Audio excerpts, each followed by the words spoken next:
So, you want to play your PC games on the comfort of your own couch? Well, you can with the Steam Link. But is it worth it? We're going to find out.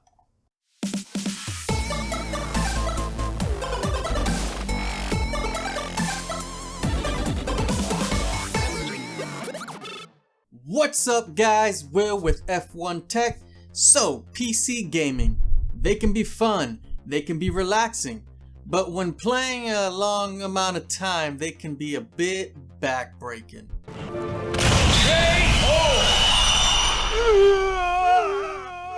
Sometimes you just want to take that with you to the couch and relax and just shoot it up, play it up, do whatever you want on the comfort of your living room couch. Or maybe even your bed. So, there's two ways of doing that. One, either you take your massive PC rig and you plug it to your TV and you play it that way. Or two, you can stream it. And the Steam Link provides you with that option. Now, we're going to go ahead and test this out via Wi-Fi, via LAN, see which way it works best, and see if this is a viable option to bring in your PC to your TV and trying to stick with the PC master race instead of having to go ahead and get yourself a console. Because that's the point, guys. We gotta stick with the PC. I'm tired of these freaking gaming on the most comfortable couches. It's our turn. It's our time. We're doing this. The couch. You merely adopted the couch. I was born in it. Molded by it. So the Steam Link isn't much to look at. It's a small black box that's roughly the size of an external hard drive. However, it's designed exactly as advertised, by streaming your PC games over a wired or wireless network to a television. Now, if we look around the unit, we will find all our connections. To the side of this unit is a USB port for a controller. To the back, we have our AC adapter, two more USB ports, an Ethernet port to connect to your home network, and finally an HDMI port to connect to your TV.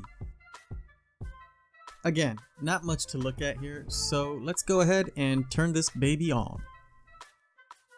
Alright, so when you turn on the Steam Link, this is the home page that you will start off in. Here, you will have the option to start the stream by connecting to your computer, customize your settings, or clicking the support tab. To connect to your PC, simply have the Steam Link and your computer connected to the same network, whether it be via Ethernet cable or Wi-Fi. Now, here we have the settings page. There are a lot to go through here, so let's get crackin' lackin'. Starting off with the audio setup, here is where we can set your speaker configuration, volume, and microphone settings. Next is the Bluetooth settings. Here we'll be able to connect our Bluetooth devices, whether it be controllers, keyboards, or mouse peripherals, to the Steam Link. Now, I don't know the exact count of how many devices you can have set up at one time. However, I have been able to connect up to 4 controllers via Bluetooth for some multiplayer action. Moving on to the controller settings, here you can basically set up your mapping for the buttons on your controller to however you see fit. It's pretty much one of those things that you can play around with to fit your needs. Alright, so the display setting is where you will set the resolution of your TV. I have a 4K TV and it looks like the Steam Link can only go up to a max of 1080p resolution. Next is the language settings, which is pretty much self-explanatory. Here you pretty much set whatever language you are most comfortable with. The mouse setting is where you will set the sensitivity level of your mouse if you have one connected to the Steam Link via USB or Bluetooth. Moving on to network settings, here is where you'll either set the Steam Link to an Ethernet type connection or a Wi-Fi connection.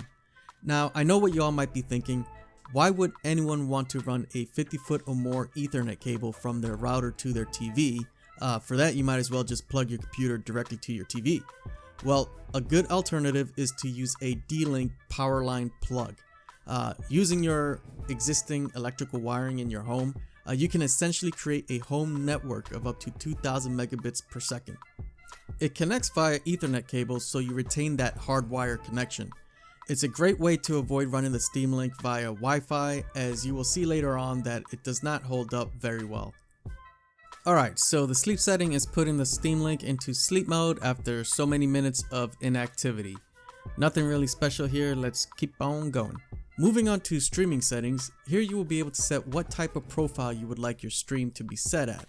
This is solely dependent on your home network speed, as this is going to let you know what type of quality you're going to have.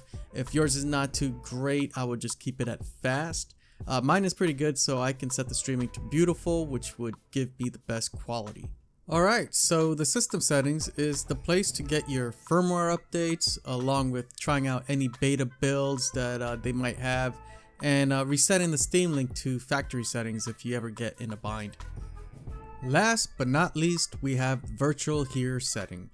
This setting pretty much improves the capability and compatibility of gaming controllers, Xbox controllers, microphones, headsets, and many other USB gaming devices with your Steam Link. It's not really something that I use since I'm pretty much all Bluetooth, but it's definitely a great option for those who use, let's say, steering wheels and things like that, playing racing games. I can see how other people may want to use this feature. Now let's get to the nitty gritty. So once we connect the PC, we will be on streaming mode. Pretty much the screen will display whatever is on your PC via the Steam Big Picture mode. As you can see, you can access all the games on your Steam library. However, let's just get into one thing. There is a downfall that can make it or break it for you when it comes to streaming your games, and we'll go over that right now. So the one issue I found with the Steam Link comes down to multiplayer games.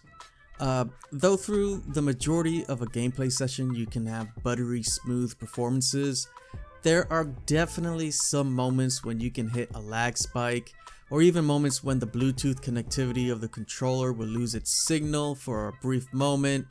I find that playing with a controller on a shooter type game where you're most likely going to face an opponent using a mouse and keyboard will definitely put you on a major disadvantage.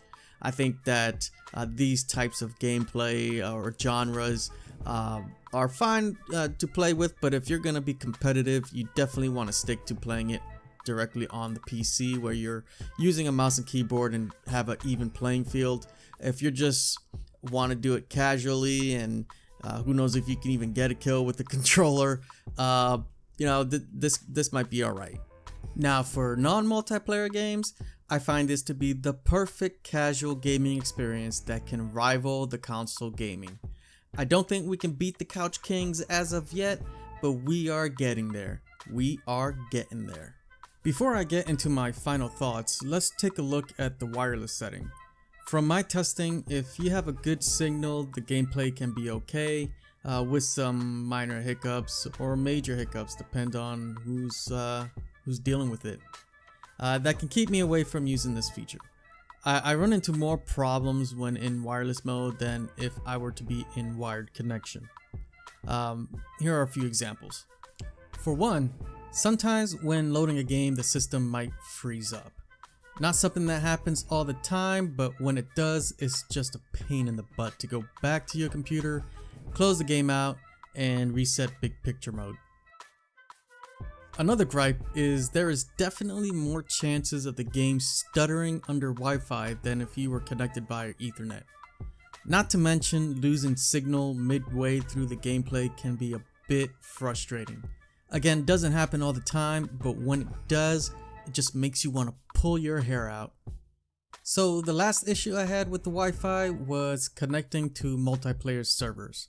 Now, I can't scientifically say that the Wi-Fi may have caused this.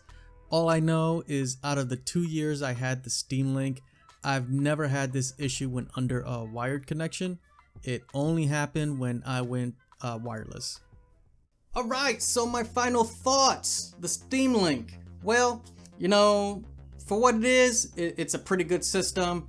Again, I don't think it can rival the kings of the couch, which is the PS4 and the Xboxes and even the Nintendos. But it's a good option for you guys if you want to, again, grab your Steam library and you're tired, you had a nice 8-hour session non-stop kicking butt, and now you just want to relax on your couch or relax in your bed and just play a little bit of whatever, in the comfort of your bed, in the comfort of your couch. The Steam Link, it works for you. Would I recommend it as a standalone? Nah. But for casual gaming here and there, maybe if you want to bring your family or friends and have a little multiplayer party, it works out. It's great. You can connect a whole bunch of controllers to it via Bluetooth, via USB, however you feel, however you want to do it.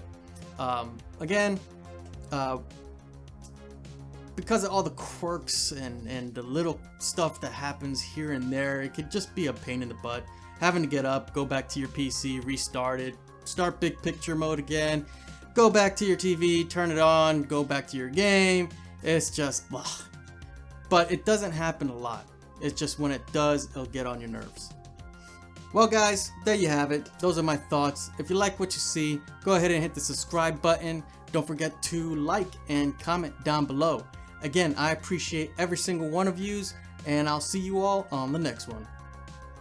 Peace.